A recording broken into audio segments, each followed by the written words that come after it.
it was very clear, like, this is what we're supposed to do. This is how we do it.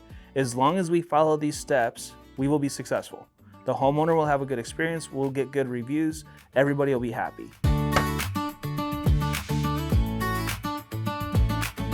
Hey everyone, welcome back to the Building Business Podcast. Today we're taking a little bit of a different approach. We're going to put our guests in the hot seat and ask a bunch of questions. And today it is the one and only John Dye. My name's John Dye and host of American Contractor Show. I'm a fifth generation contractor. We are a social media platform that is committed to celebrating contractors. Coming from my background, I've always had a passion for construction and for what contractors do. And so that we built this brand to just basically celebrate contractors, inspire, educate, motivate, provide them with tools, provide them resources, positive stuff, and that's what we exist to do. Let's start here. Every contractor has had like a bad horror story or experience. What do you think separates the roofers who build trust from those who don't? Yeah, that's a good question. And so, looking through the thousands of contractors that I've met across my career, there's a lot of good contractors, there's a lot of bad contractors, but ultimately I think really what happens is the good contractors are good because they understand SOPs, they understand structure, they understand how to build a system and actually build a business. It's really hard when you're just shooting from the hip all day trying to make things happen, especially when jobs start to stack up, things get busy. You have to stay organized. That's the bottom line. Like, you have to stay organized. You have to stay on top of your business. You have to run your business. A lot of people get involved in the day-to-day of the business too much, I feel like sometimes, especially if you're a business owner. And that can be detrimental to what you're trying to build, because when you're focused on all these little issues that come up and you don't delegate, you don't know how to build structure, you don't know how to build an actual business, while you may be really good at your craft, everything else suffers. The customer experience suffers. And that's ultimately what we're trying to avoid, because that's where the bad situations happen, is because the customers aren't being communicated with. They don't know what's going on in the job. Things are falling through the cracks. Any issues that arise, it's construction issues always arise, aren't being handled in a timely manner. That's all due to lack of organization and systems and processes. And with that, would you say there's like one thing that is like an indicator of trust, and that's like how contractors can build trust? Who are you going to trust the most? The contractor that shows up with a pen and paper and trying to take notes, or not even taking notes, just basically like running around saying, yeah, I could do this, this, and this, and they're over-promising a lot of times. That's a huge red flag. But if a contractor comes in and they have some sort of system in place and there's some structure, that makes a big difference. But if you're the owner and you're out doing estimates and stuff and trying to complete everything, that's gonna be the ultimate red flag, I think, for the homeowner. What do you think it is that keeps contractors from following up quickly? What is that pain, or what is holding them up? It goes back to structure. Yeah. Structure's everything. The contractors that reach out first are going to get those jobs all day, every day. The last thing they want is, when they need something, is to have to wait for someone. I heard a contractor once say this, and I think it was really, really, it resonated with me. And it was, you don't go to the hospital with a broken arm and the doctor's like, yeah, we'll get to you in 3 days. Like, no, you fix your arm, like, you move on. And like, that's the approach that this contractor was taking. Like, we treat every homeowner, every opportunity that comes through our doors as someone is in a life and death situation, and we're going to fix their problem. And here at JobNimbus, one of the things that we're trying to do to provide an opportunity to solve that is our AssistAI, which is a 24/7 answering service, answering service. So it's both messages and it's calls. So you wouldn't necessarily have to always have the agent book a meeting. It could just be taking a message, because some people still want that personal connection. But it is that lead capture and that speed to response and that speed to action that I think you're referring to here too.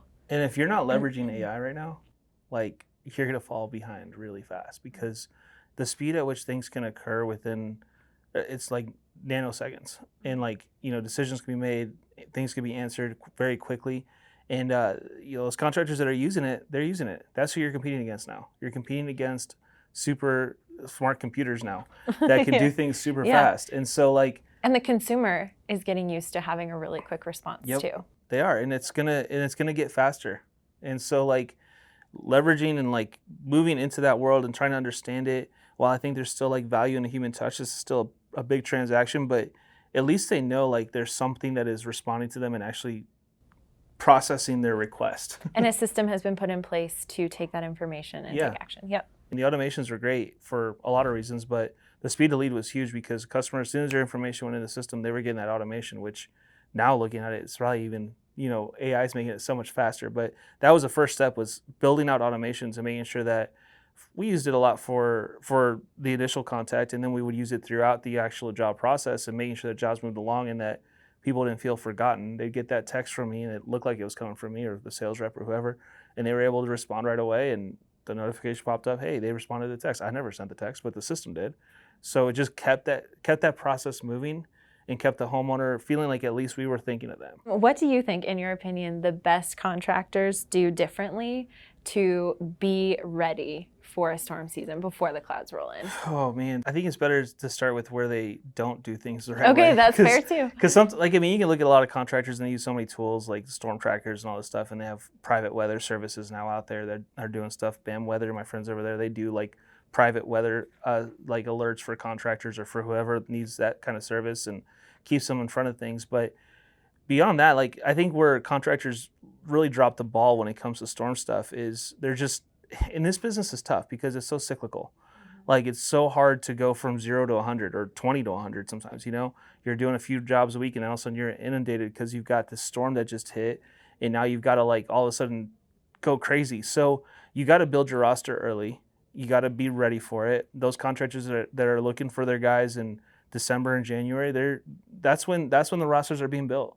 That's when the human capital is being applied. And at the end of the day, it's all humans that have to be able to respond to these situations. But I mean, I see guys that have, their sales reps, their team, everybody involved, it's all hands on deck. Like we're all going to go out, we're going to tarp, we're going to help. Like I got most of my jobs early on in my career when I first started selling after a storm was the day after the storm. Like the first real storm I worked, I was out at 9 a.m. The storm hit like at 9 p.m. So it was a night storm.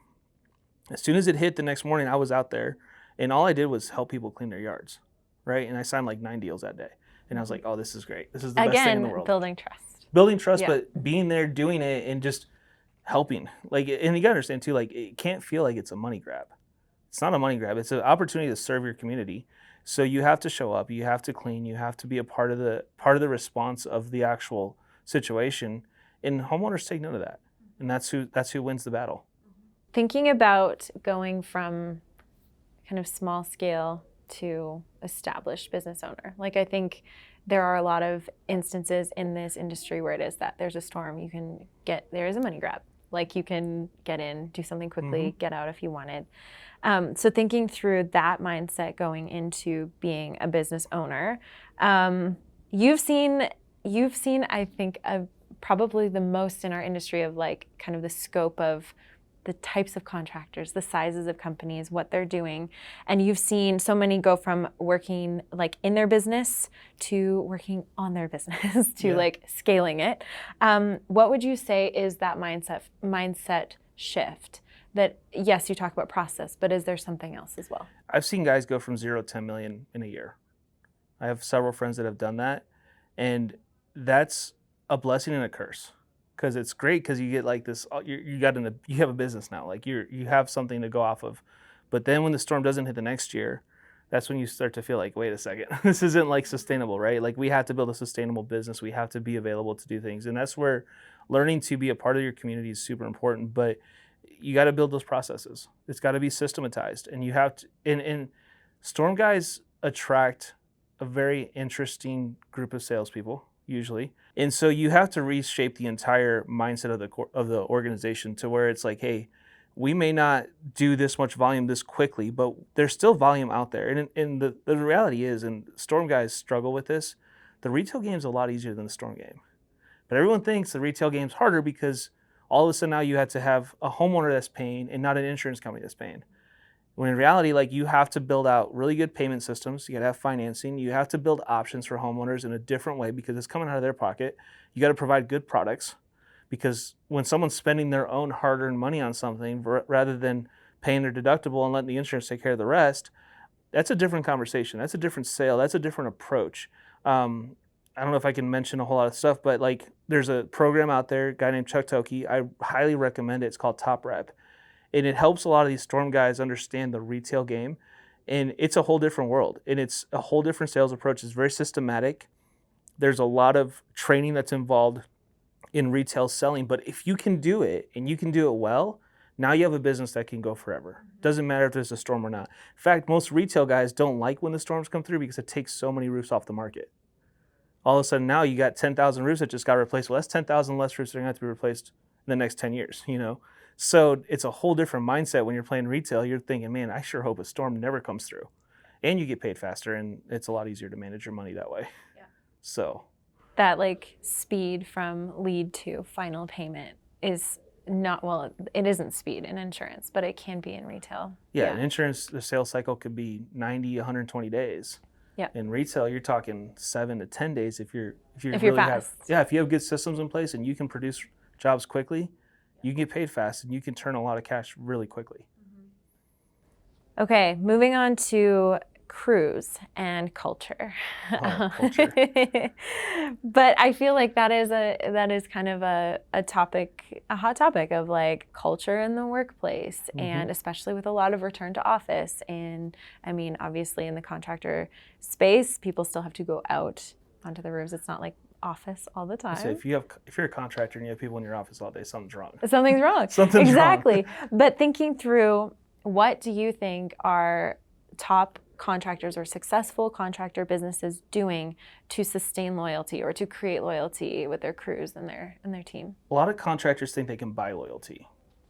Like they offer these commission plans that look really good on paper, but they don't really offer the support behind that. They think, well, I just pay more to the sales, the project manager, whoever, and they're going to do more of the work so I can do less, right?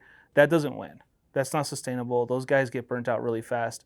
And when you find good sales reps, they're usually looking for a good commission structure. It doesn't have to be an insane commission structure.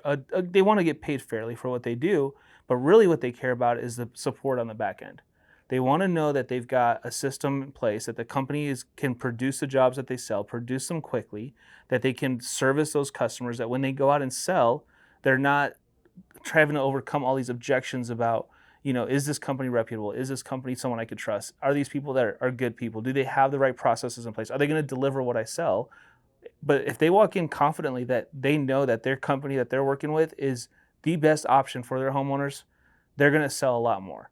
And they may not get paid as much, but they know that they're going to get paid well because they're going to be able to sell and produce and close jobs. Because the reputation exists. Yeah, everything exists. Like at that point, it's a much easier culture for that salesperson to really thrive in. If that stuff's not built in and it's not baked into the company that we have to take care of our customers, we have to do the right thing, we have to be on top of it. If you don't have a good production team, a good in-house team that is actually pushing these jobs through, handling all the system, you don't have a good system in place like JobNimbus.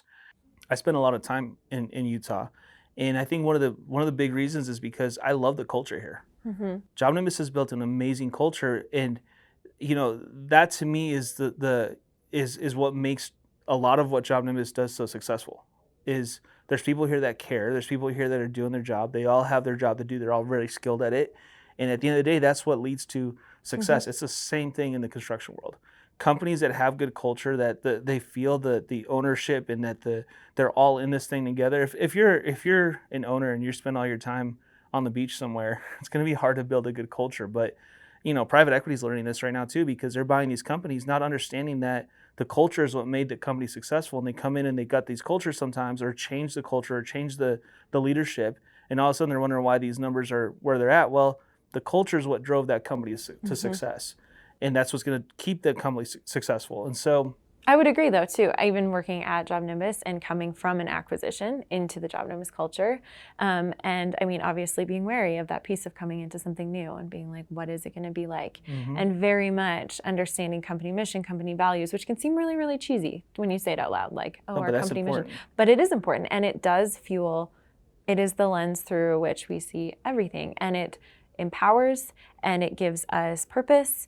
And also, I mean, I love my job as it is, but it also just like fuels something greater and greater impact.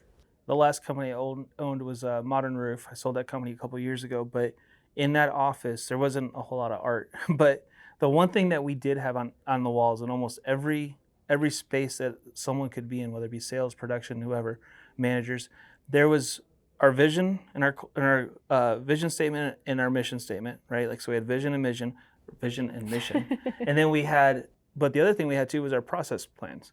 So we had these giant stickers that had all the processes for what we did, what the sales team was supposed to do, what the production team was supposed to do, back office, sales again. And it was very clear, like, this is what we're supposed to do. This is how we do it. As long as we follow these steps, we will be successful. The homeowner will have a good experience. We'll get good reviews. Everybody will be happy.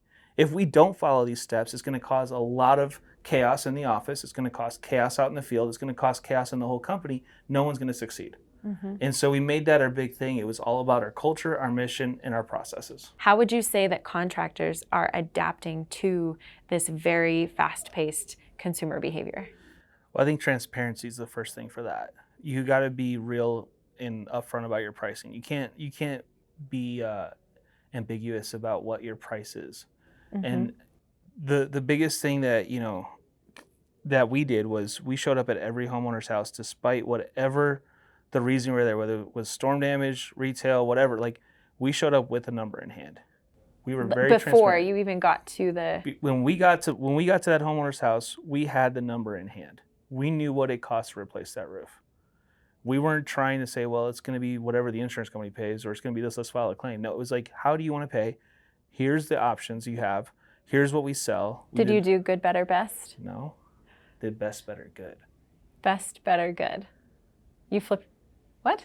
Yeah. So we started with our best option first. And we'd say, this is the roof that I would put on my mom's house, which I did. And I have a video on it. This is the roof. It's class 4 shingles. It's got high, profile ridge. It's got all the best warranties in the world. This is the best roof system that you can buy. And then we would take things off the table.